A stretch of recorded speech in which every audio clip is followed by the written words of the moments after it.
Lawmakers make progress at the Capitol. After more than a week of legislative overtime, Governor Cuomo and the leaders of the Assembly and State Senate announced that they've reached compromises on a number of controversial bills. Governor announced the deal at the Capitol just a few moments ago. It's the end of a very protracted session, one marked by partisan politics and inside baseball on both sides of the aisle. CBS 6's Brandon Lewis is live right now in Albany. Brandon, break down the governor's announcement for us today and tell us about the hot button legislation that agreement is including.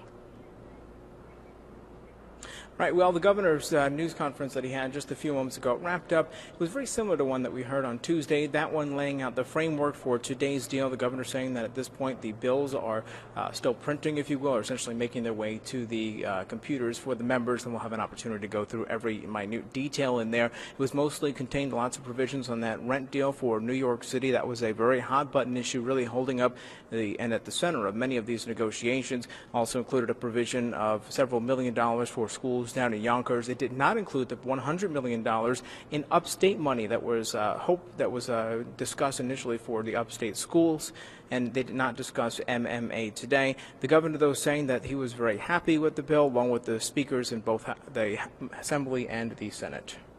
I am personally very happy and very proud of this legislative package. I think it's responsive to the problems that we're pressing the state right now.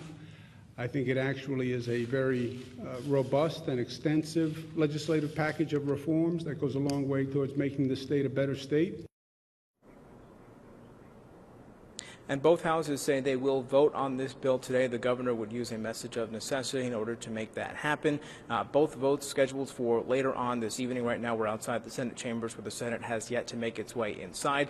No telling exactly what time this will happen. And of course we'll be gathering local lawmaker reactions to this package once it's finished printing. For now, we're live at the state capitol. Brandon Lewis, CBS 6 News. Brandon,